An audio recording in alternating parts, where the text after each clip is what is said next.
Brasileiro, Flamengo e Corinthians.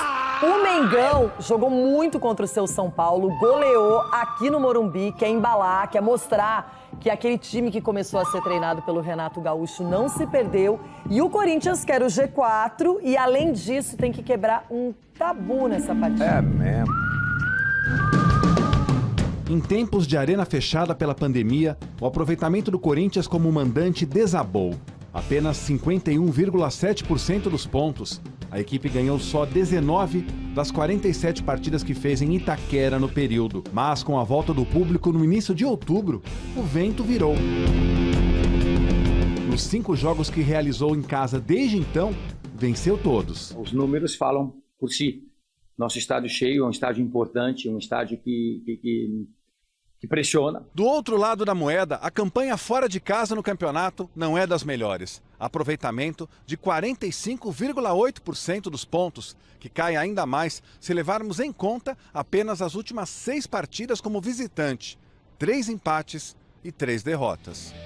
Para complicar, a próxima viagem do Corinthians será para enfrentar o Flamengo, adversário que não vence no Rio de Janeiro desde os 3-0 do Brasileiro de 2015. De lá para cá, em 7 jogos no Maracanã e no estádio Luso Brasileiro, foram 5 vitórias rubro-negras e 2 empates. Por sinal, o Fla vem sendo dominante contra o Timão nos últimos anos em qualquer estádio. Dos últimos 8 clássicos entre os dois, ganhou 7 e empatou 1. Independente do adversário, independente do que a gente vem apresentando dentro do campo e a gente vem acrescendo a cada partida, a gente seguir a nossa programação, o nosso planejamento. Foi isso que nós combinamos alguns dias atrás. Eu prometi para o torcedor que a equipe do Flamengo ia ser outra, principalmente até o dia 27, e os jogadores estão demonstrando isso no campo. Boa notícia para o lado alvinegro é a chance de William voltar amanhã. Recuperado de uma contusão muscular na coxa, sofrida no dia 13 de outubro, ele treinou com as reservas e pode ser opção no banco. Já quem deve começar jogando é Jô. O atacante foi escalado como titular contra o Cuiabá depois de 5 rodadas. Entrou em lugar de Renato Augusto e voltou para a meia.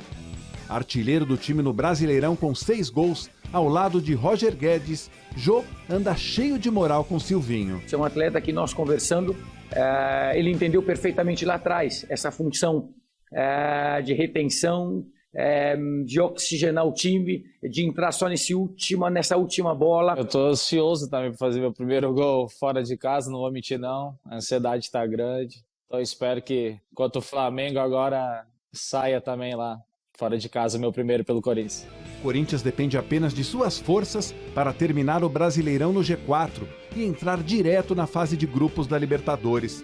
Está em 5º lugar, 2 pontos atrás do Bragantino, mas tem um jogo a menos.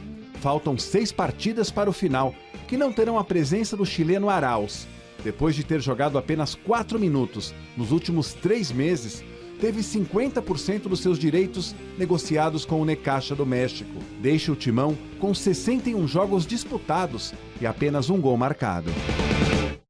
Nossa, então o Corinthians não ganha há 9 jogos do Flamengo, são 3 anos, é um tabuzinho pesado. Agora, Flamengo, a gente não consegue definir muito nesse Campeonato Brasileiro, porque ele ainda tem 4% de chances de ser campeão, ou seja, tem alguma coisa para brigar.